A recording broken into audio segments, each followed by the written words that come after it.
esta tarde habla de algo que se anticipa durante toda la Biblia, especialmente en el Viejo Testamento, lo que es el reino, el milenio, cuando Dios reina en esta tierra.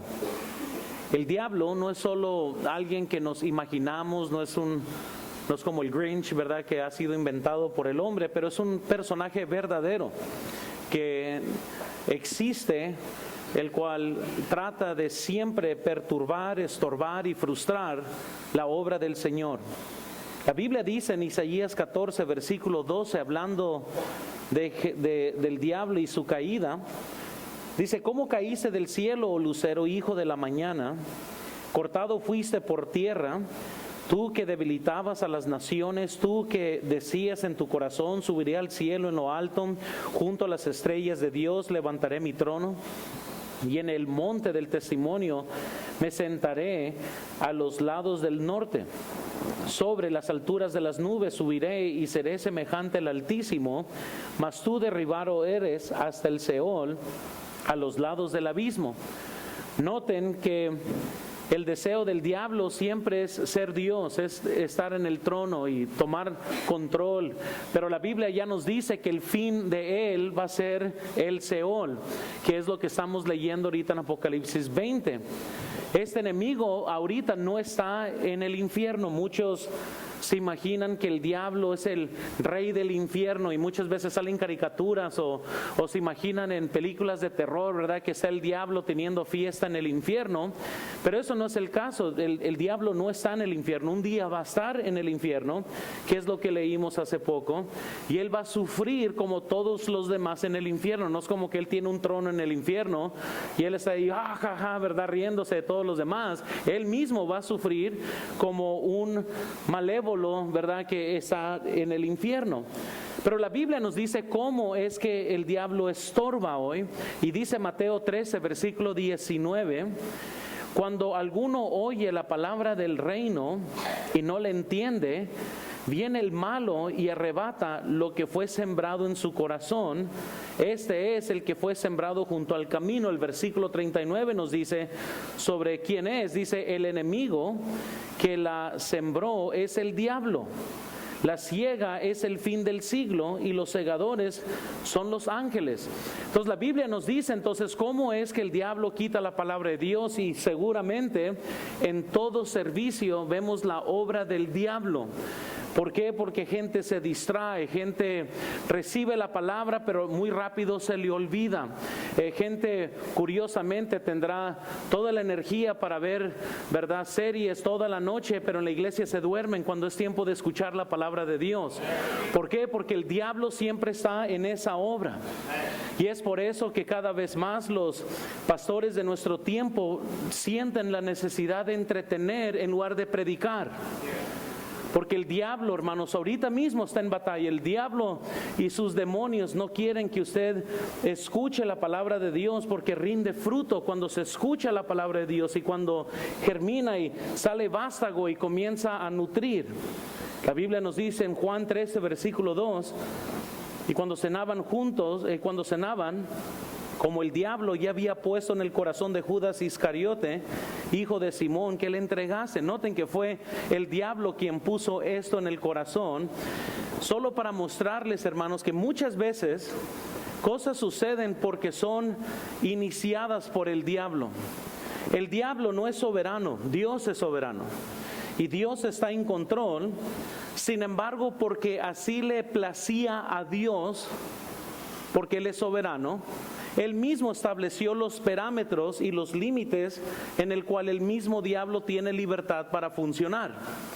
En otras palabras, Dios así lo diseñó y así lo quiso que sucediera. ¿Por qué? Porque entonces tiene todo el sentido del mundo lo que estoy a punto de predicar, si podemos reconocer que hoy somos individuos libres, con libre albedrío para poder escoger. El diablo está hoy tratando de luchar con su mente, con su carne, está tratando de hacerlo caer, pero si usted decide correctamente, podrá recibir galardón eterno.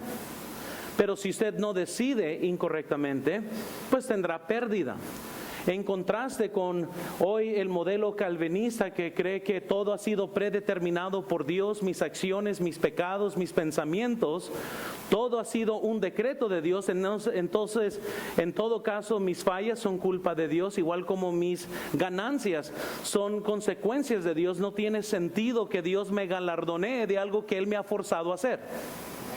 Pero si sí es mi decisión y yo podré servir a Dios porque yo escojo servir a Dios, entonces tiene sentido que eso se galardonee. Igual cuando decido no ser fiel a Dios, que por esa decisión también se me castigue, porque no decidí correctamente. Pero si todo ha sido un plan de Dios, entonces pues no tiene sentido una o la otra. Pero si somos libres, entonces todo lo que estoy a punto de ver y revelarles por medio de las Escrituras, entonces tiene todo el sentido del mundo de que para muchos vale más que se prendan las pilas. Tenemos muy poco tiempo para servir a Dios y muy poco tiempo para influir toda la eternidad, porque se nos va el tiempo rápido. Y la Biblia nos dice que en el Seol ya no hay obra, ya no hay nada que podemos hacer. Lo que podemos hacer se tiene que hacer ahorita mientras que estamos vivos. Entonces veamos por favor rápidamente, número 1, en sus notas, el diablo, la Biblia nos dice, es atado. En el versículo 1 la Biblia nos dice, vi un ángel que descendía del cielo con la llave del abismo y una gran cadena en la mano. El diablo es llamado por 4 nombres aquí en la Biblia. Dice la Biblia en el versículo 2, quiero que noten, y prendió al dragón, la serpiente antigua, que es el diablo y Satanás, y lo ató por 1000 años. La Biblia menciona o nombra al diablo como dragón, la serpiente antigua, nos hace recordar de el diablo en el jardín del Edén. Le llama el diablo, que significa adversario, y Satanás. Usa los 4 nombres para que no haya duda de quién se trata aquí. Amén. Ya en todos los nombres posibles. Ahora, Juan el Bautista, cuando estaba predicando en el desierto, si ustedes recuerdan, dijo de los fariseos que venían a preguntarles, les dijo que ellos eran una generación de víboras. ¿Por qué usó esa palabra? Porque él está insinuando que estas personas estaban siendo influidas por el mismo diablo que es la serpiente. Jesucristo mismo dijo de los fariseos en Mateo 23:33, serpientes generación, noten, de víboras, ¿cómo escaparéis de la condenación del infierno? La Biblia habla de los incrédulos, del hombre natural, y quiero que vean lo que dice en Romanos 3, versículo 13. Sepulcro abierto es su garganta, con su lengua engañan, y noten lo que tienen los incrédulos en su lengua. Veneno de áspides hay debajo de sus labios. La Biblia nos dice en Santiago que la misma lengua es inflada por el infierno. Lo que estoy diciendo, hermanos, es que todas estas descripciones son cómo el diablo influye, cómo el diablo afecta. Y cuando alguien se aparta de las cosas de Dios, pues bien, por eso Juan el Bautista les dijo generación de víboras. También el Señor Jesucristo, como diciendo, la mera influencia que ha causado que vivas de esta forma es la misma serpiente, el diablo. Y los incrédulos tienen veneno en sus bocas, así como una serpiente tiene veneno. Y así es como se describe el diablo. Pero noten lo que le pasa al diablo y vean en sus notas. Primero, el ángel, vemos con la llave, el versículo 1. Hay un ángel que baja del cielo con una llave y una cadena. Trae una cadena en su mano. Ahora, y otra vez, gente, se me hace bien raro, ¿no? Comienza uno a leer y ¿de qué material es la cadena? Pues es una cadena. Muy bien, eso que dice la Biblia. Es algo literal, sin embargo, no es una cadena física. Así como Dios es real, pero Él no es hombre para ser comparado por el hombre. Satanás va a ser atado con una cadena espiritual, ¿no? Ningún hierro podría detener al diablo, pero esta cadena que ha sido diseñada por Dios sí va a detener al diablo. Ahora, ¿por qué se usa una cadena? Dios nomás tiene que tronar los dedos y ya se acabó el asunto. Porque así quiso Dios. Muy bien, entonces muchas veces hay cosas que yo tampoco entiendo, pero tampoco tengo que entender la mente de Dios en su profundidad, porque sus caminos no son mis caminos, sus pensamientos no son mis pensamientos, y no es mi trabajo necesariamente tratar de descubrir las cosas secretas de Dios. Mi trabajo es tratar de ser fiel con lo que yo sí sé. Pero hay curioso que hay cristianos que pierden sus tiempos en las cosas chicas, así de que insignificantes, y son tan negligentes con las cosas tan amplias y directas y abiertas de todas las escrituras. Hay personas estudiando el hebreo y el griego y tratando de discernir a ver si Adán tenía un ombligo, ¿verdad? Y están tratando de averiguar cuándo es la segunda venida de Jesucristo, no obstante que Dios ya dijo que nadie sabe. Pero por eso les digo, la mente humana, y déjales digo, como el diablo no puede quitarte la salvación, sí te puede distraer. Y muchos cristianos van a pasar todas sus vidas distraídos con cosas que no tienen en lo absoluto ningún significado eterno. Tenemos que enfocarnos, hermanos, en lo que sí vale la pena, y aquí vemos que el ángel ata al diablo. Segundo, vemos que el enemigo entonces es atado. ¿Y qué significa eso? Pues que fue atado. Muy bien. Por eso le digo, las escrituras son bien sencillas. Es una cadena literal, pero no es una cadena física que ata aquí al diablo. Vean, tercero, su rol en el abismo. En el versículo 3 nos dice: y lo arrojó al abismo y lo encerró y puso su sello sobre él para que no engañase más a las naciones hasta que fuesen cumplidos 1000 años. Y después de esto debe ser desatado por un poco de tiempo. ¿Cuál es el rol de él ahora? Callarse, ser atado, ser arrojado ahí por un tiempo en el abismo. No tengo el tiempo para desarrollar todo la teología del abismo, que es el Seol, donde está, ¿verdad?, el infierno. Pero típicamente la mayor parte de los comentaristas creen que el abismo va a ser un lugar distinto que el infierno. Muchos argumentan que el abismo es el lugar donde los demonios habitan, que luego son dejados ir en el tiempo de la tribulación. Otros creen que el mismo abismo es el infierno, pero no es el lago de fuego que después vamos a estar estudiando después. Pero al fin de cuentas él va a estar atado, va a estar encarcelado por 1000 años. Entonces vemos que el diablo es atado. Quiero que veamos segundo, por favor.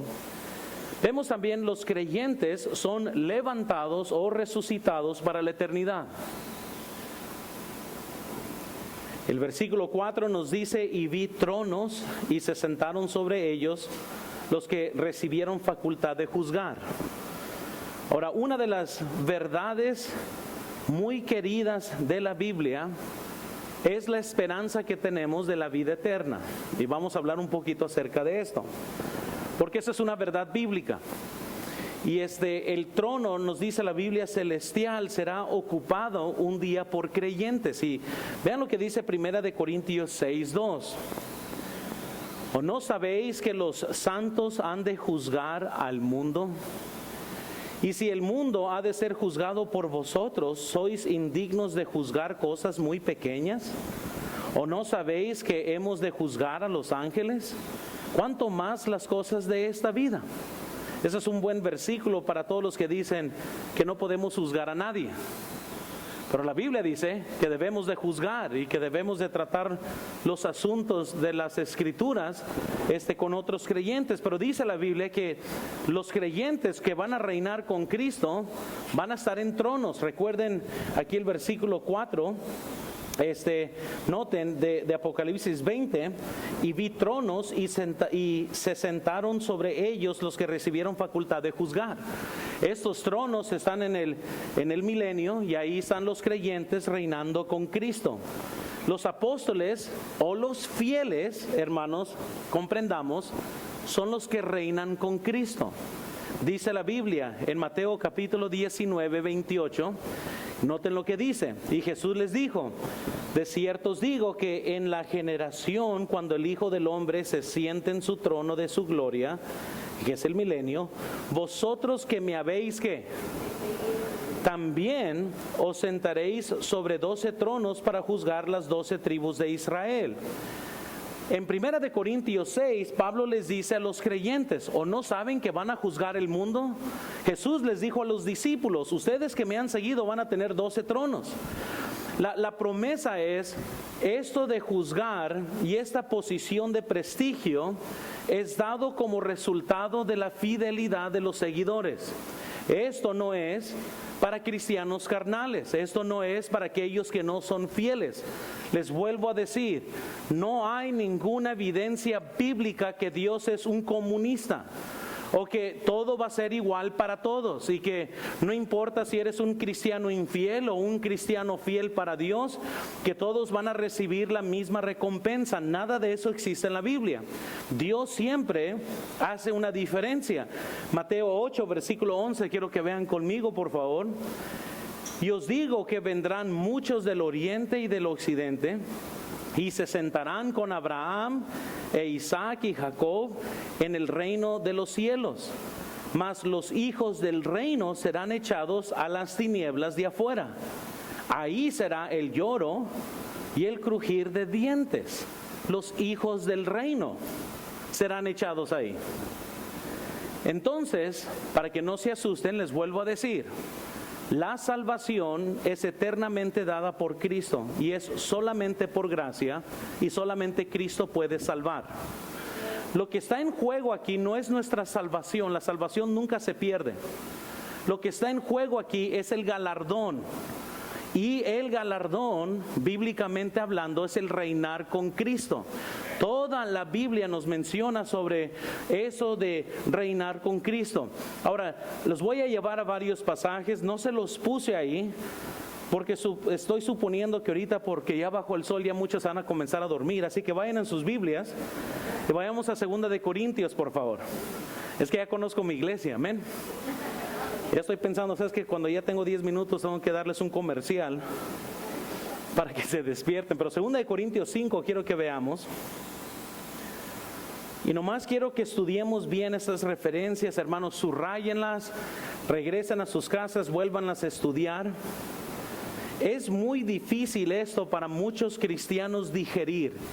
Les confieso, cuando yo primero comencé a estudiar estos pasajes, a mí también se me hizo difícil, porque mi concepto del cielo y de la eternidad siempre era como que pues todos pues estamos en el cielo y punto.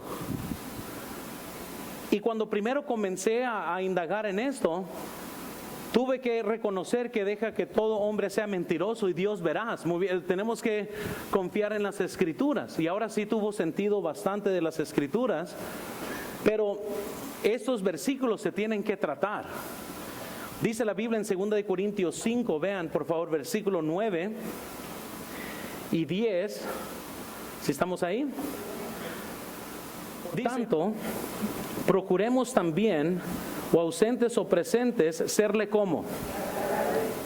Porque es necesario que todos nosotros compadezcamos ante el tribunal de Cristo, para que cada uno reciba según lo que haya hecho mientras estaba en el cuerpo, sea bueno, todos entendemos eso, pero nadie entiende, o sea malo.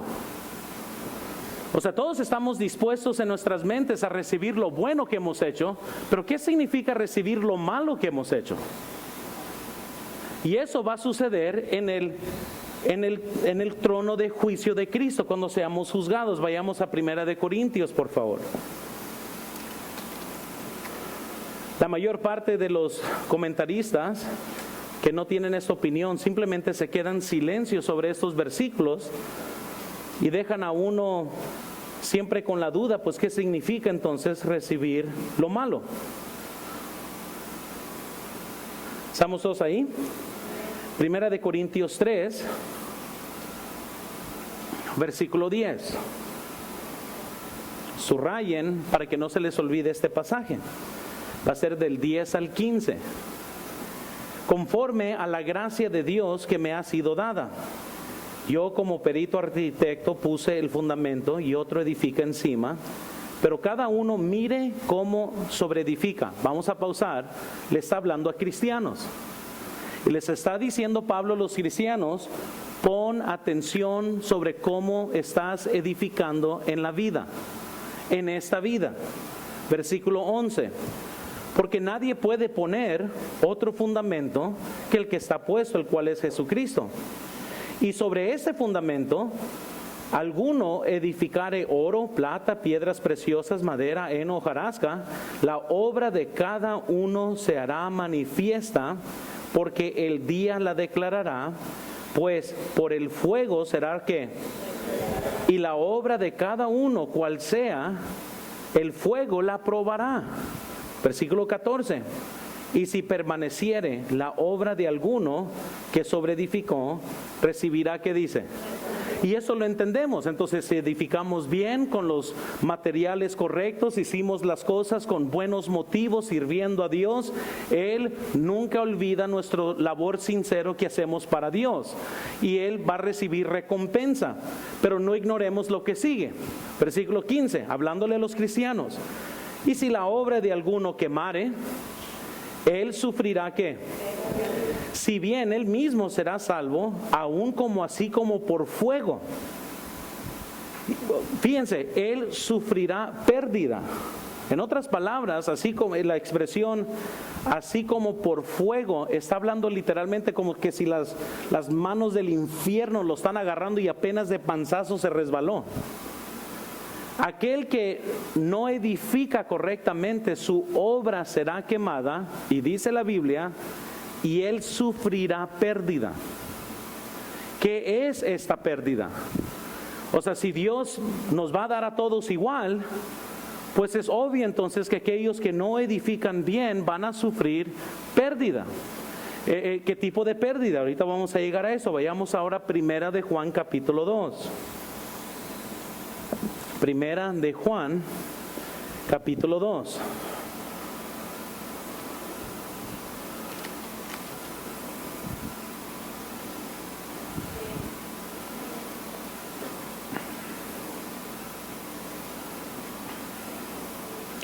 Si ustedes recuerdan, en Juan 15, es cuando nos da el pasaje, permaneced en Él y Él en vosotros, el que lleva mucho fruto.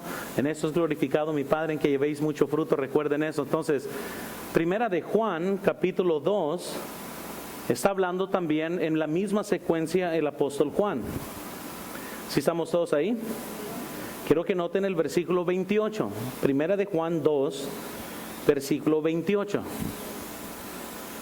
Y ahora, hijitos, permaneced en Él, para que cuando se manifieste tengamos confianza, para que en su venida no nos alejemos ¿cómo? De Él avergonzados. ¿Cómo esto es posible? ¿Qué no va a ser cuando estemos en su presencia? Pura alegría. Van a ver, ¿verdad? Ángeles en pañales flotando, ¿verdad? Todo va a ser lindo. Va a haber una fuente de Hershey's chocolate allá a un lado. Nada de eso, hermanos. ¿Cómo es posible que Juan le esté diciendo a los creyentes, mira, permanece en Cristo, para que cuando Él se manifieste, la segunda venida, cuando seamos juzgados, lo que ya hemos visto, no te alejes de Él avergonzado? ¿Por qué nos vamos a avergonzar? ¿Cuál va a ser el motivo que un creyente que ha sido salvo por la gracia de Dios se aleje de Dios avergonzado en el tiempo del juicio?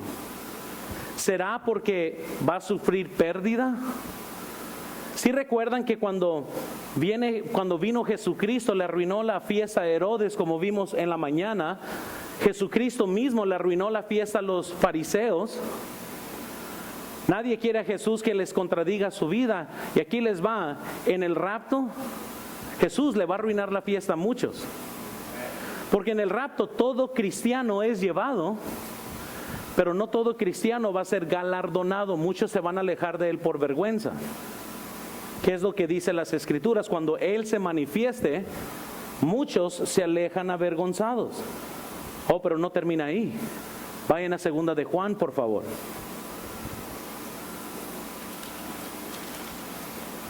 Espero que estén subrayando todos esos versículos, porque yo sé que muchos están muriendo para ir a sus casas ahorita a estudiarlo en griego y hacer una secuencia de concordancia, ¿verdad?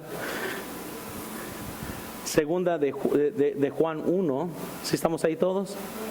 Versículo 8, quiero que lo vean. Mirad por vosotros mismos, para que no perdáis el ¿qué? De vuestro trabajo, sino que recibiráis galardón. Ok, entonces, ¿cuál es la advertencia? Mirad por vosotros. ¿Por qué? Para que no perdáis el fruto del trabajo. ¿Sabes lo que Juan está diciendo otra vez? Hey, ponte listo. No vaya a ser que todo lo que estemos trabajando lo pierdas y no tengas tu galardón completo. No crean, hermanos, que el apóstol Juan nos está mintiendo o nos está diciendo cosas que no son ciertas. ¿Quieren ver más? Vamos a ver más. Efesios 5, por favor. Aquí se va a manifestar quienes no conocen los libros de la Biblia. Efesios 5. Yo sé que es mucho mi culo porque les doy todo en los bosquejos. 5:5. ¿Estamos todos ahí? Noten lo que dice. Porque sabéis esto, que ningún fornicario o inmundo o avaro o idólatra tiene ¿qué? ¿En dónde? El reino de Cristo, hermanos, es el milenio.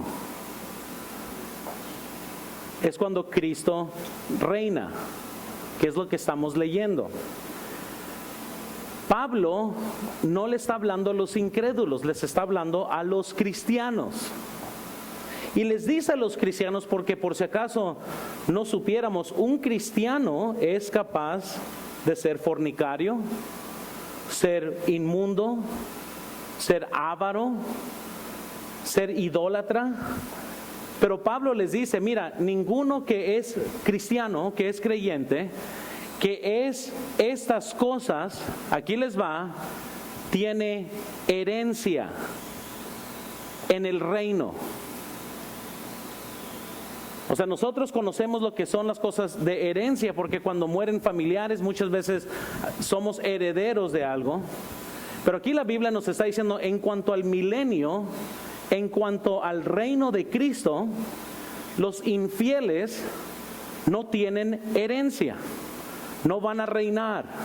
Es donde Dios hace la diferencia entre los fieles y los que no fueron fieles. Es aquí donde la realidad de la parábola de los talentos. El que fue y enterró su talento pierde su herencia en el reino. ¿Y en dónde puede habitar alguien que no tiene herencia en el reino? En un lugar oscuro donde es el crujir y el llorar es el llorar y el crujir de dientes. No es el infierno, no habla de flamas aquí, nomás habla de un lugar aparte, porque aquí les va, porque no tienen herencia. Es como si yo les dijera, es como no vayan a Hermosillo, pero si no tienes herencia, no tienes casa donde vivir. ¿Y en dónde vas a vivir entonces? Pues vas a vivir allá en los lugares donde van los indigentes, porque ellos no tienen donde dormir. De la misma forma, en el reino, si nosotros no somos fieles, no tenemos una herencia, no hay algo que nos espera, no hay galardón para nosotros. Amén. Vamos a uno más. Y tengo varios aquí, todavía más, pero nomás para divertirnos. Amén. Vayan a Gálatas, por favor. Gálatas capítulo 5.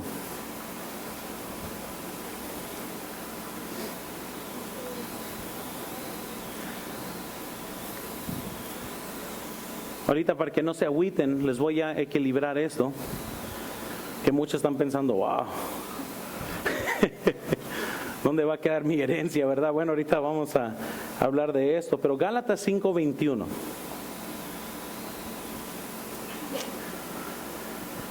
Es más, vamos a establecer varias cosas aquí muy importantes. Sigan. Uno, vamos a establecer, Pablo les está hablando a los cristianos, a los creyentes. Les dice en el versículo 16, digo pues, andad en el Espíritu y no satisfagáis, ¿qué?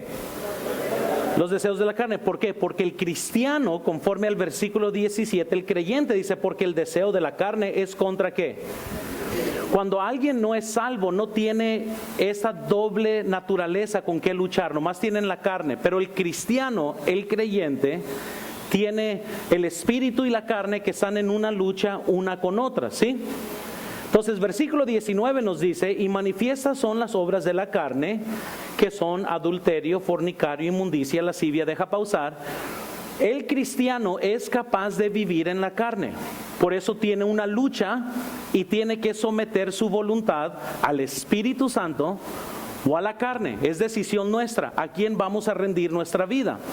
Entonces dice, estas son los frutos de la carne. Versículo 20, idolatría, hechicería, enemistad. Vean versículo 20, idolatría, hechicerías, enemistades, pleitos, celos, iras, contiendas, disensiones, herejías. Versículo 21, envidias, homicidios, borracheras, orgías y cosas semejantes a estas. Noten la coma ahí y sigue y dice, acerca de las cuales os amonesto. Él está hablando a los cristianos. Como ya os lo he dicho antes, que los que practican tales cosas, no que el reino de Dios. Otra vez apuntando al reino. No malentiendan, no estamos hablando de nuestra eternidad como gente salva, estamos hablando de nuestra herencia, nuestro galardón en el reino. Y Pablo vuelve a decir, mira, aquellos que son fornicarios, aquellos que practican y viven en la carne.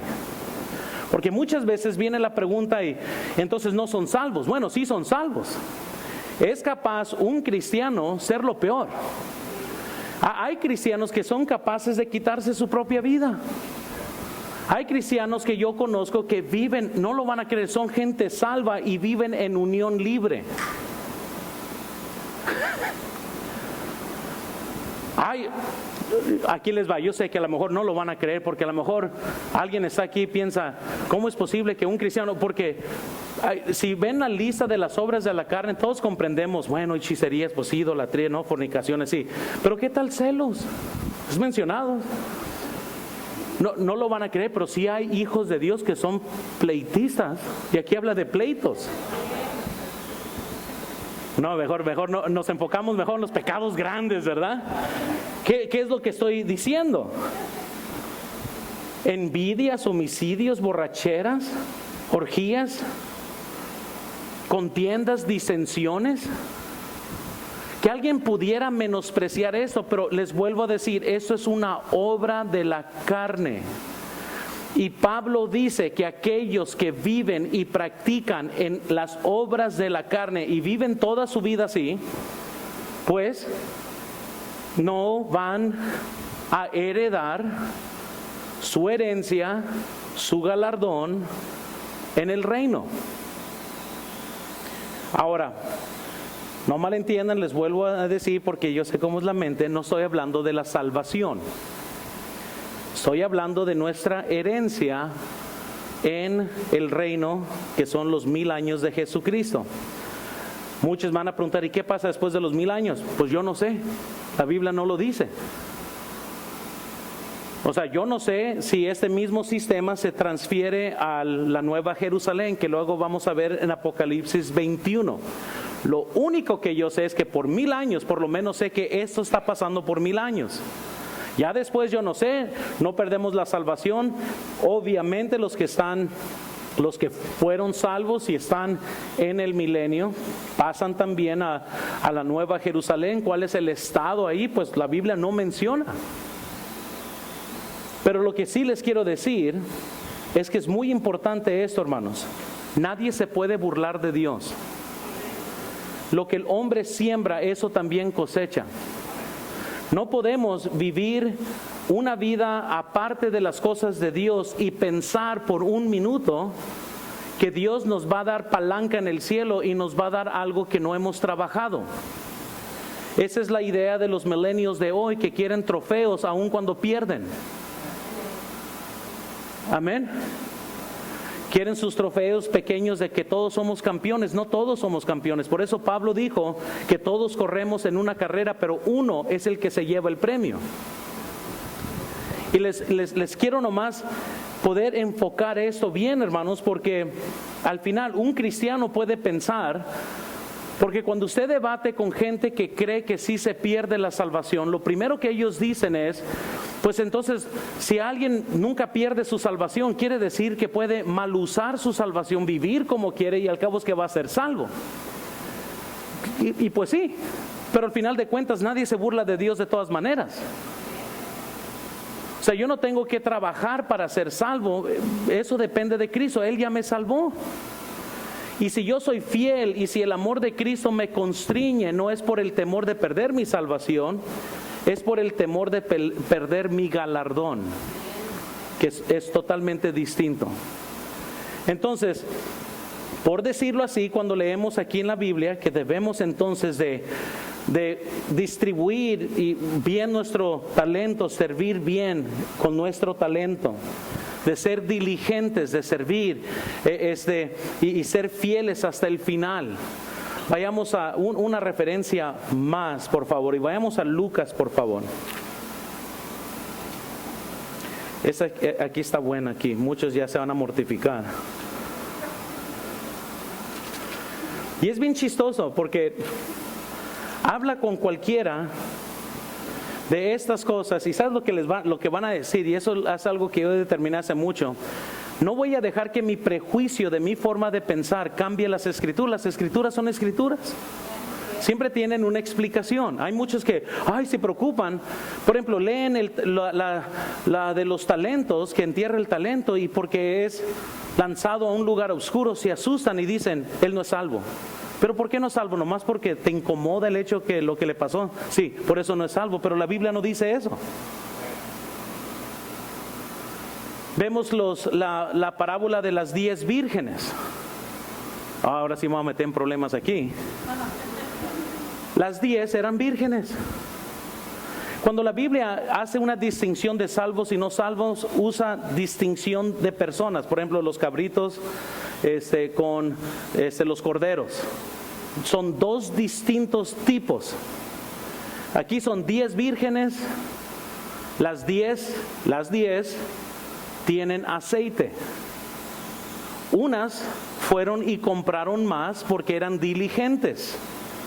Las otras 5 no. ¿Y qué estaban esperando?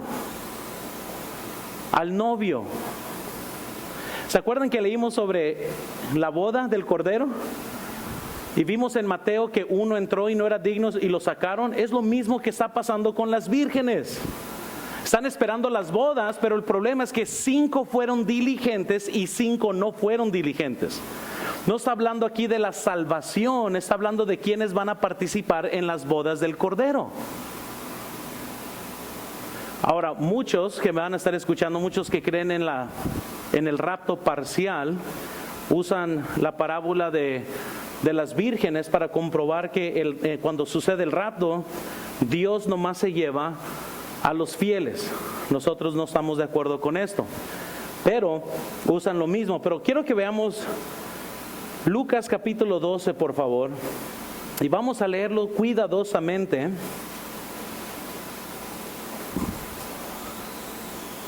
Porque quizás esta va a ser la más difícil para que muchos mastiquen esto un rato. ¿Estamos todos ahí? Versículo 41. Entonces Pedro le dijo, Señor, ¿dices esta parábola acerca del siervo vigilante, la parábola a nosotros o también a todos? Y dijo el Señor, ¿quién es el mayordomo fiel y prudente, el cual su Señor pondrá sobre su casa para que a tiempo les dé su ración? Bienaventurado aquel siervo, el cual cuando su Señor venga, le halle haciendo así. Deja pausar. Todas las parábolas de cuando el dueño deja a sus siervos es un ejemplo de la segunda venida, de cuando viene Jesús, de que debemos de ser fiel porque el dueño, Él viene en un momento cuando menos lo espera. Pedro, como él siempre era el que quería todo, entenderlo todo, le pregunta, bueno, la parábola esa del siervo vigilante, que es la parábola anterior, dice, ¿esto aplica a nosotros o a todos? Y Jesús dijo, déjate lo clarifico. Bienaventurado, está diciendo, aquel siervo que cuando venga el Señor lo halle siendo fiel. Versículo 44. En verdad os digo que le pondrá sobre todos sus bienes. Cuando dice que lo pondrá sobre todos sus bienes, ¿cuándo sucede esto? En el milenio. Porque es cuando reina Cristo, los tronos. ¿Cuántos recuerdan? Acabamos de leer de los tronos que van a juzgar, van a reinar. Aquí está hablando. Cuando dijo la parábola de los talentos, los que fueron fiel los puso sobre ciudades. Si recuerdan, ¿verdad? No pierdan la liga aquí de todo esto. Aquí él está diciendo, lo va a poner sobre sus bienes. Nos está dando la misma ilustración, versículo 45. Mas si aquel siervo dijera en su corazón, mi señor tarda en venir, y comenzar a golpear a los criados y a las criadas, y a comer y beber y embriagarse, vendrá el señor de aquel siervo en día que ¿qué? Y a la hora que no sabe. ¿Y qué dice lo siguiente? Y le pondrá con... Ok, vamos a pausar, nomás quiero que se me comprenda aquí porque entiendo que muchos van a estar batallando. Este siervo infiel fue puesto no en el lugar de los incrédulos, fue puesto en el lugar de infieles. Yo creo, puedo estar mal, no recibiera muerte por esto, pero creo que este lugar de los infieles va a ser el lugar oscuro en el milenio. Porque no hay otra referencia que clarifique cuál es el lugar de los infieles. Yo no sé, si alguien me pregunta cuál es este lugar, pues yo no sé. Lo más cercano a yo saber esto es este lugar oscuro donde hay el llorar y el crujir de dientes en el reino milenial de Cristo. Cuando habla del infierno, la Biblia siempre agrega horno y fuego. Eso es cuando se está hablando del infierno. Pero cuando hay ausencia de llamas, fuego, horno, humo, entonces no está hablando del infierno. Entonces hay un lugar de los infieles. Ahora imagínense nomás, y no pierdan, porque ahorita vamos a continuar. Piensen conmigo. Estamos en línea, sucede el rapto ahorita. Nomás vamos a vagar aquí, no sé si va a suceder así, yo no sé si cuando estemos ante Cristo va a haber como una audiencia y yo voy a estar ante Cristo y todos ustedes van a estar ahí como cuando alguien va a una corte. La Biblia no dice muchas de estas cosas, pero ¿por qué me voy a alejar o por qué alguien se va a alejar avergonzado? ¿Qué tal si yo estoy viendo al hermano Pedro ahí? Y luego de repente Jesús le dice, tú vete con los infieles. Si yo estoy viendo eso, ¿cuántos no van a querer alejarse en ese momento? Amén. Piensen conmigo, porque ¿qué es lo que va a causar a alguien de tratar de alejarse de no tener que enfrentar este juicio? En vergüenza. Porque al final de cuentas, Cristo en todas las parábolas nos está diciendo dos cosas. Debemos de estar siempre velando y debemos de siempre estar orando. Velando, orando. Siempre debemos de ser fiel, siempre debemos de ser constantes, siempre tenemos que seguir adelante. Nunca en la Biblia nos dice, relajados. Nunca. Siempre nos dice, trabajad, amén, échale ganas. No seamos flojos, ¿verdad? Porque la tendencia nuestra ya es relajarnos. Por eso Jesús no tiene que convencernos a relajarnos. Nos tiene que convencer a ponernos a trabajar. Porque nuestra tendencia ya es muy fácil de relajarnos. Pero entonces aquí está este lugar de los infieles. Sigamos leyendo versículo 47. ¿Sí estamos ahí todos? Aquel siervo que conociendo la voluntad de su Señor no se preparó, ni hizo conforme a su voluntad, recibirá muchos azotes. ¿Qué son los azotes? ¿Hay que debatir eso? No sé. Lo que yo sí sé es que la parábola nos está diciendo esto. El dueño se va, que es Jesucristo, y deja a los siervos trabajando. El dueño viene, y cuando Él viene, cuando Él se manifiesta, quiere encontrarnos a nosotros ¿cómo? Trabajando. Y en esa manifestación, cuando juzguemos, dice la Biblia que aquellos que conociendo la voluntad de Dios no se prepararon ni la hicieron, recibirán azotes. Ahora, yo la verdad no sé a qué se refiere eso. Yo sé que muchos dicen, no, los azotes suceden en la tierra. El problema es que la parábola es cuando Jesús viene de regreso. No está hablando de cuando nos va mal aquí en la tierra. Entonces, eso está hablando cuando Él se manifiesta. Eso está sucediendo en este momento. Es cuando pone a las personas en el lugar de los infieles. Es cuando Él entonces da azotes, que van a ser azotes literales. La verdad, yo no sé, pero yo no quiero averiguar. Amén. Ahora, yo quiero que ustedes averigüen, yo los voy a ver, muy bien, pero yo no quiero saber qué significa eso, no quiero ni por un momento saber que a lo mejor me den azotes. Yo quiero seguir trabajando para no experimentar eso. Versículo 48, noten. Y ese es el versículo que todos conocen. Mas el que sin conocerla hizo cosas dignas de azotes, será azotado poco. Porque a todo, eso es lo que todo el mundo conoce, porque a todo a quien se haya dado mucho, ¿mucho qué? Y al que mucho se le haya confiado, más. ¿Qué quiere decir eso? Que muchos estamos en problemas. Porque el que mucho se le da, mucho se le requiere. ¿Cuántos sermones ha escuchado usted? ¿Cuánto conoce de las Escrituras? ¿Cuántos años tiene de ser cristiano? Entre más conocemos, más se demanda de nosotros. Pero déjase los resumo de esta forma para que no se desalienten. Dios mide las cosas totalmente distintos a como usted y yo medimos. Y yo les quiero decir esto porque muchos podrán pensar, ay, verdad, yo no estoy sirviendo como tal hermano, yo no soy. Y no tienes que ser como tal hermano. Usted tiene que servir como usted sirve, como Dios pone en su corazón de ser fiel. Yo no tengo que ser como otra persona, yo tengo que ser Luis Montaño, fiel a Cristo en lo que Él me tiene haciendo a mí. El compararse unos con otros no es juicioso, la Biblia nos dice, porque nunca sabes cómo está midiendo. Dios está midiendo el conocimiento, la madurez con las acciones. Entonces, ¿cómo podemos ver eso? Noten, el que murió enseguida de Jesús fue salvo 5 minutos antes de morir. Fue fiel, amén. Y le prometió el paraíso a él. ¿Se los puedo decir de otra forma? Dios nos dio otra parábola para comprender eso. Él fue el dueño de la viña, salió en la mañana y recaudó gente que trabajara en su viña. Pasaron unas horas después, recaudó otros que fueran a la viña. Por fin fue 1 hora antes de que el día de trabajo se terminara. Invitó a ese individuo a la viña a trabajar. Aquel que trabajó 1 sola hora, que trabajaron todo el día. ¿Pero por qué? Porque así quiso. Y él mismo lo hace claro en la parábola. Los otros eran muy buenos bautistas, asumieron que les iba a ir mejor.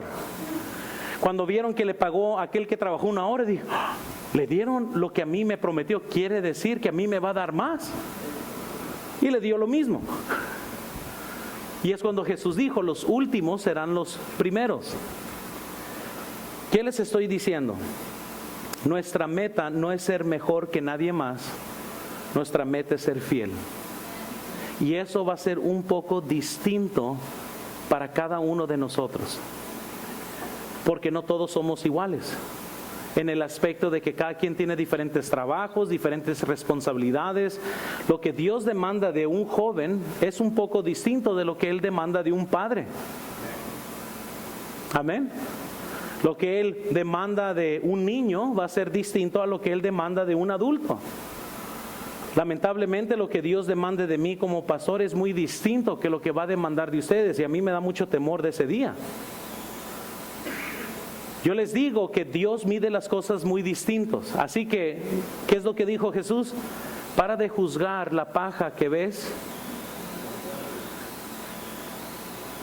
Y preocúpate de tu vida, porque la preocupación más grande nuestra no debe de ser cómo anda alguien más. En nuestra carrera, no estamos corriendo en la carrera viendo a ver qué tan lejos está otro de mí para sentirme si ando bien o ando mal. Mi carrera es yo terminar fiel, mi carrera. Amén. Estamos, sí comprendimos todo esto. Entonces, no es como que todos los días me levanto diciendo, a ver si hoy no me quitan mi galardón a alguien. No, yo nomás tengo que ser fiel. El yugo de Cristo, dijo él, es liviano. Es pesado para el que quiera andar en el mundo, pero liviano para el que quiera hacer lo correcto. Entonces, no, yo no me levanto todos los días pensando, ay, ojalá que hoy, ojalá que tenga mi... No, la vida cristiana no es un afán así. Pero esto sí, en la noche sí debemos de preguntarnos cómo me fue hoy. Ojalá que sí fui fiel con lo que Dios quiso que yo hiciera hoy. ¿Por qué? Porque una cosa son tropiezos y caídas y resbalones y nos levantamos todos cometemos errores, hermanos. Todos caemos, todos somos carne aquí, todos por pura gracia somos salvos, comprendamos. Pero es muy diferente caerse y levantarse que vivir tirado en el piso. Esa es la diferencia entre pecar porque somos carne y practicar el pecado. Son dos cosas muy distintas. El que practica el pecado, la Biblia ya dice, ellos no van a heredar el reino. Pero eso no está hablando de aquel que, ¿verdad?, se pegó un martillazo en el dedo y dijo unas 5, 10, 20 malas palabras. Y que por el momento, no estoy diciendo que hizo lo correcto, pero eso es muy distinto a practicar pecado. Es muy diferente al estar manejando y alguien casi te pega y te enojaste, pensaste cosas muy malas o dijiste cosas muy malas. Eso es muy distinto a vivir en fornicación o vivir en borracheras. Entonces, no les estoy predicando eso para que salgan todos de aquí pensando, oh no, qué esclavitud tan más tremenda, no hombre, voy a perder mi galardón. No es así, no estoy diciendo eso. Lo que sí les estoy diciendo es, sé fiel a Dios. Trabajen porque nunca sabemos cuándo vamos a estar enfrente de Cristo. Y no queremos ir a un lugar que se llama el lugar de los infieles. Les dejo como tarea a ver si pueden discernir esto. Y a ver, de años que he estado tratando de averiguar, no he averiguado qué es. Porque la Biblia nos dice.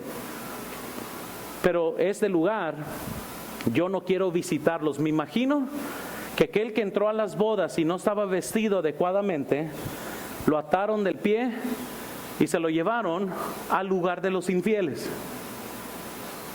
Eso es lo que me imagino, puedo estar mal. No estoy diciendo que esto es algo blanco y negro, esa es mi opinión. Esto es montañología, no teología, muy bien, nomás para comprender. Es solamente mi opinión tratando de cuadrar muchas cosas que las Escrituras mencionan. Entonces, estas coronas, estos tronos, estas cosas son prometidas a los cristianos que son, ¿qué?, fieles. Vean en sus notas, ahora sí, Romanos 8, versículo 17. ¿Estamos ahí? Y si hijos también, ¿qué somos? Herederos de Dios y coherederos con Cristo. Noten, si es que, ¿qué? Juntamente con Él, para juntamente con Él seamos ¿qué? Qué curioso, ¿no? Como los galardones, les vuelvo a decir, salvación nunca es condicionado con obras, galardón sí. Y por eso la Biblia claramente dice, mira, somos coherederos con Cristo. Si es que. ¿Sí recuerdan cuando Pablo dijo, y aquellos que quieren vivir en Cristo sufrirán persecución? Es lo mismo, está diciendo, mira, vamos a ser coherederos, pero si es que, porque les voy a decir, muchos no sufren por Cristo, se venden al mundo, se venden al pecado, se venden a los placeres, menguan en su fe, no resaltan como cristianos, porque siempre es más fácil ser cristiano mundano que tratar de vivir para Cristo. Y la Biblia dice, vamos a ser coherederos, pero si es que padecemos. Tenemos que muchas veces vernos ridículos por causa de Cristo. Un cristiano nunca debe de ser hallado con una Tecate en su mano, vino, cerveza, en bailes y cosas así. Esas cosas son del mundo. Pero déjales digo, vamos a ser coherederos si es que nosotros padecemos juntamente con Él. No haga ni practique algo que usted sabe que Cristo está en contra, y las Escrituras son bien claras. Pero muchas veces por no sufrir es más fácil mezclarse. El cristianismo vivido light o un cristianismo mundano siempre va a ser muy fácil, pues no tienes nada que sufrir. No hay nada que te cuesta ser un cristiano mundano, es de lo más fácil. Nadie te reprocha porque eres suficiente mundano, que eres cómodo con ellos. Poquito de Dios como para estar cómodo aquí. Pero al final de cuentas la Biblia dice que los tibios serán vomitados de su boca. Apocalipsis capítulo 3. Entonces dice la Biblia en 2 Timoteo 2:12, vean en sus notas. Sí que también, ¿qué hacemos? Si le negaremos, Él también, ¿qué? ¿Y en dónde creen que Él nos va a negar? En el reino. Ahí va el cristiano, voy a agarrar mi herencia y Dios nos niega. No, porque no nos está hablando de salvación, hermanos. La salvación no se pierde. Entonces, ¿qué sucede con un cristiano que siempre vive negando a Dios y mejor se mezcla? Es cristiano de la FBI. Nadie en este mundo pensaría que es cristiano al observar su vida, porque él hace buen trabajo de ser tan mundano que no se ve Cristo en ellos. Pues ellos niegan constantemente a Dios. Dice la Biblia, mira, si sufrimos, también reinaremos. Si le negamos, pues es muy sencillo, Él también nos niega a nosotros. Y 2 Timoteo, ¿están listos? Le está hablando a cristianos, no a incrédulos. Vean en sus notas, si no cargamos la cruz hoy, no recibiremos la corona después. 1 Corintios 6, versículo 8, vean conmigo. Pero vosotros, y él está hablando a los cristianos de Corintio, cometéis el agravio y defraudáis, y esto a los hermanos. ¿No sabéis que los injustos, no qué? El reino de Dios no erréis, ni los fornicarios, ni los idólatras, ni los adúlteros, ni los afeminados, ni a los que se echan con varones, ni los ladrones, ni los ávaros, ni los borrachos, ni los maldicientes, ni los estafadores heredarán el reino de Dios. Que no está hablando de salvación, está hablando de cristianos que andan mal. Gálatas 5:19. Bueno, esto ya lo leímos, y manifiestas son las obras que son adulterio, fornicación, etcétera. Entonces, el Señor, hermanos, nos dio el ejemplo. Amén. Cuando el diablo lo llevó a ser tentado, quiero que notemos aquí, lo llevó al monte y les dijo, te doy la corona, el reino de todos estos reinos, tuyos van a ser si te postras a mí. ¿Qué le estaba diciendo el diablo? Te doy ahorita la corona. ¿Pero qué prefirió Cristo? La cruz. A nosotros nos está diciendo lo mismo. Toma la cruz y vas a recibir corona. Tomas la cruz hoy y vas a reinar conmigo. Sufre penalidades como buen soldado de Jesucristo. Pero tenemos que echarle ganas, tenemos que seguir hacia adelante, amén.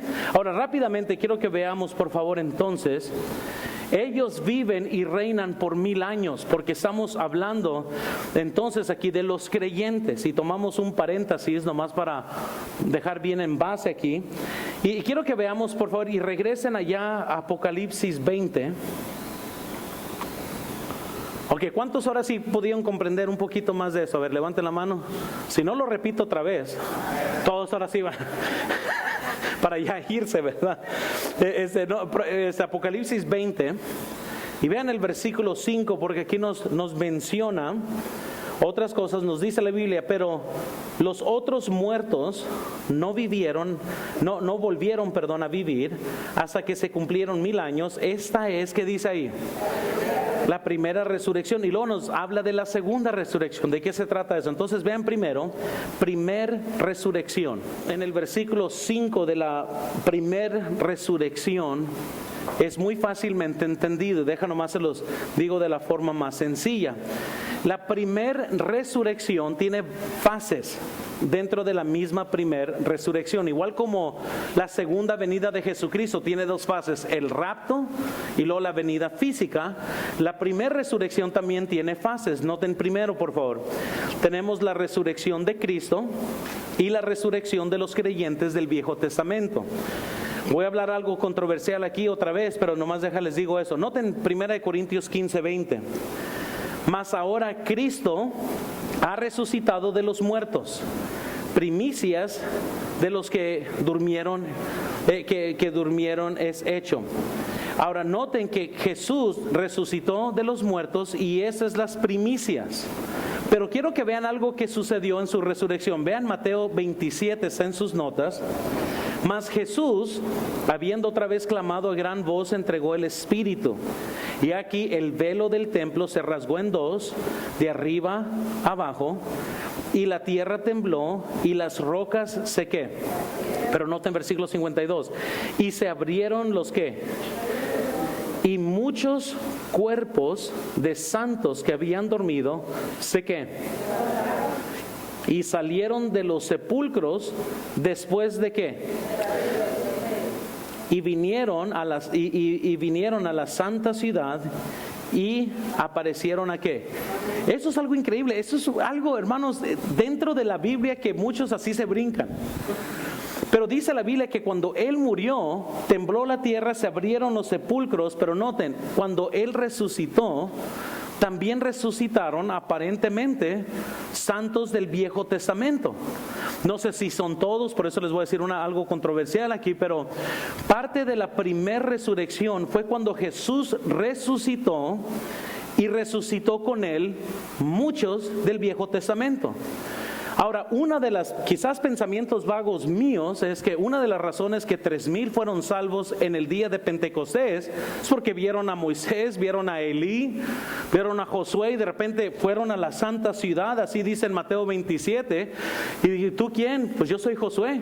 Estaba muerto, pero ya resucité con el Mesías, y cuando ya vino el día de Pentecostés, no hombre, ya estaba mucha gente lista para ser salva con la predicación de Pedro. Yo no sé, una de las cosas que tendríamos que contestar es por qué fueron a la ciudad, y dice la Biblia, y aparecieron a muchos. Y ahora, no estamos hablando de un evento de Halloween, muy bien, pero sí salieron de las tumbas, y esto es parte de la primera resurrección. Les puse en sus notas Daniel capítulo 12, versículo 1 a 2. Otros van a argumentar que los del Viejo Testamento no resucitan hasta un poquito antes de la entrada del milenio. Cualquiera que sea el caso, los del Viejo Testamento tienen que resucitar antes del milenio. Pero segundo, la siguiente fase es que la resurrección de los creyentes de la época de la iglesia, esto es el rapto. Y los que estemos vivos, dice, seremos transformados. 1 Tesalonicenses 4, versículo 16 al 17 nos habla del rapto y que resucitan los muertos también. Eso es parte de la primera resurrección. Tercero, tenemos la resurrección de los creyentes de la tribulación. Eso nos dice el versículo 4. Quiero que vean Apocalipsis 20. Estamos ahí, versículo 4. Y vi tronos y se sentaron sobre ellos los que recibieron facultad de juzgar, y vi las almas de los decapitados por causa del testimonio de Jesús. Entonces pasan los 7 años y resucitan también todos los mártires de la tribulación. Todo esto es parte de la primera resurrección. Entonces, luego tenemos, noten segundo, la segunda resurrección. Pero los otros muertos, versículo 5, no volvieron a vivir hasta que se cumplieron 1000 años. Esta es la primera resurrección. Bienaventurado y santo el que tiene parte en la primera resurrección. La segunda muerte no tiene potestad sobre esto. sino que serán sacerdotes de Dios y de Cristo y reinarán con Él 1000 años. Entonces, la segunda resurrección vamos a estar viendo en la siguiente predicación de Apocalipsis, donde veamos el trono blanco. Pero bueno, eso lo vamos a dejar ahí. Veamos tercero ahora. Noten la pelea final del diablo. La pelea final del diablo. Llamero, amén, llamero. Muchos están con sus cerebros a todos y ¿qué es lo que está pasando aquí? Versículo 7.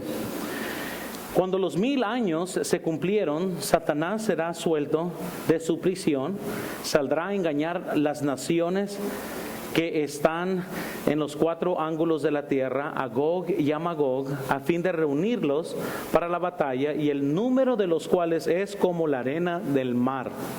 Quiero que piensen, el número de ellos es como la arena del mar. Hermanos, cuando Satanás es soltado otra vez, el ejército que él levanta contra Cristo es como la arena del mar. Piensen un poco acerca del milenio, porque muchos piensan que en el milenio todos son salvos.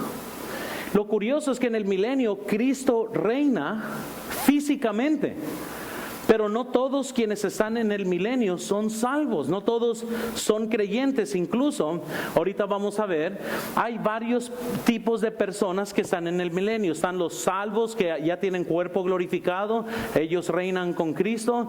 Pero ¿qué tal de aquellos que no recibieron la marca de la bestia y sobrevivieron los 7 años de la tribulación? No quiere decir que son salvos. O los bebés o niños que todavía son inocentes, que pasaron en la tribulación y no recibieron marca, ellos entran al milenio. En el milenio, los que viven eternamente son los que ya han sido salvos y tienen un cuerpo glorificado. Pero aquellos que entran en el milenio son seres humanos como usted y yo. Son mortales. Comienzan a vivir más tiempo, pero definitivamente tienen que ser salvos aún ellos. No son salvos nomás porque nacieron en el milenio. La Biblia nos dice en Isaías, noten 65:20, hablando de este tiempo, dice: no habrá más ahí niño que muera de pocos días, ni viejo de sus días no cumpla, porque el niño morirá ¿de qué? Imagínense, en el milenio, hermanos, regresa la gente a vivir los años que se veían en Génesis. ¿Cuántos recuerdan? 700 años. Por eso la Biblia dice, no habrá un niño que muera de 100 años. Pues ya no es niño. O será el niño más grande del mundo, ¿verdad? Pero hablando de las edades de Génesis, por ejemplo, pues sí, 100 años. Si vives a 900 años, pues relativamente 100 años son muy pocos años. Pero dice: el niño morirá de 100 años y el pecador de 100 años será maldito. Edificarán casas y morarán en ellas, plantarán viñas y comerán el fruto de ellas. No edificarán para que otro habite, ni plantarán para que otro coma, porque según los días de los árboles serán los días de mi pueblo. Y mis escogidos disfrutarán la obra de sus manos. No trabajarán en vano, ni darán a luz para maldición, porque son linaje de los benditos de Jehová, y sus descendientes con ellos. Y antes que claman, responderé yo. Mientras aún hablan, yo habré oído. El lobo y el cordero serán apacentados juntos, y el león comerá paja como el buey, y el polvo será alimento de la serpiente. No afligirán ni harán mal en todo mi santo monte, dijo Jehová. Eso está hablando del milenio. Qué tremendo, ¿no? Poder tener ahí un tigre como mascota. Es lo que está hablando, ¿verdad? Pero noten que aquí ya cambia todo en el milenio. Pero quiero que veamos estas verdades. Primero, el diablo es soltado. Después de 1000 años, lo dejan ir otra vez. ¿Por qué? Porque así quiso Dios. Amén. Es que no hay otra. Pero ¿por qué soltamos? Porque así lo decidió, que así se iba a hacer las cosas. Porque si Dios quisiera, aquí ya lo hubiera destruido y ya la historia fuera distinto. Pero hay cosas que se van a cumplir todavía en el milenio.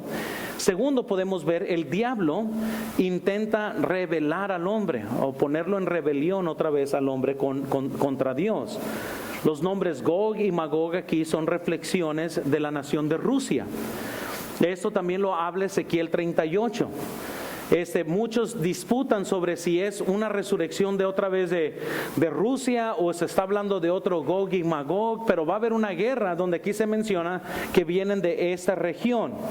Entonces, no existen personas, hermanos, en la tribulación que necesariamente, ¿verdad? Estamos hablando, todos sean salvos. Aquí muchos van a ser incrédulos. Noten Zacarías 14:16. Porque tenemos que ver cómo se rebela la gente contra Dios. Dice, y todos los que sobrevivieren de las naciones que vinieron contra Jerusalén, subirán de año en año para adorar al Rey, a Jehová de los ejércitos, y celebrar la fiesta de los tabernáculos. ¿Qué está sucediendo aquí? Hermanos, van y adoran porque tienen que, pero no están convertidos de corazón. Muchas veces podemos temer de nuestros hijos que pueden venir a la iglesia, no necesariamente hay conversión de corazón. Zacarías 14:17 continúa, noten. Y acontecerá que los de la familia de la tierra que no subieran a Jerusalén para adorar al Rey, Jehová de los ejércitos, no vendrá sobre ellos lluvia. Y si la familia de Egipto no subiere y no viniere, sobre ellos no habrá lluvia. Vendrá la plaga con que Jehová herirá a las naciones que no subirán a celebrar la fiesta de los tabernáculos. Esa será la pena del pecado de Egipto y del pecado de todas las naciones que no subieren para celebrar la fiesta de los tabernáculos. Dice la Biblia en Isaías 65:20 que no habrá más ahí niño que muera de pocos días, ni viejo que sus días no cumpla, porque el niño morirá de 100 años. Y gente va a morir, va a vivir su vida, pero nomás quiero que tenga esto en sus mentes. Si alguien vive hasta los 500, 600 años, y supongamos que eso es una vida de promedio, y ya no hay muerte porque no hay guerra, no hay SIDA, no sé si vieron, acaban de salir que Sonora, estamos en una plaga de SIDA, pero no va a haber este tipo de cosas que están matando a gente. Entonces la gente por 400 años se está procreando. Son muchos hijos que se pueden dar en 400 años. Incluso yo pudiera decir que viviendo así de largo, la población del milenio va a ser mucho más de la población que hay ahorita en el mundo. Si es que se están procreando, ahorita mueren 5 y nacen 10, pero imagínense que no se estén muriendo, que pues simplemente gente viva su vida larga y muera por causas naturales a los 600 años. ¿Cuántos hijos no podrá tener alguien en 600 años? Las hermanas, 1, ¿no? Amén. ¿Verdad? No va a ser así en ese tiempo. Muchos dicen, no, ¿cuántos? Supongamos, ¿verdad? 1 al año. Bueno, vamos a ser más conservador. 1 cada 2 años, cada 3 años. De todas maneras, multiplica eso por 400 años. Son bastantes hijos. Amén. Las hermanas, ninguna hermana dijo amén ahí. Pero así va a ser el milenio. ¿Y qué sucede, hermanos? La población se rebela contra Dios como la arena del mar, y dice la Biblia en 2 de Pedro 3, versículo 7, aquí es donde se cumple esto. Pero los cielos y la tierra que existen ahora y están reservados por la misma palabra, guardados para el ¿qué? En el día del juicio y de la perdición de los hombres impíos. Versículo 10. Pero el día del Señor vendrá como ladrón en la noche, en la cual los cielos pasarán con grande estruendo y elementos ardiendo serán ¿qué?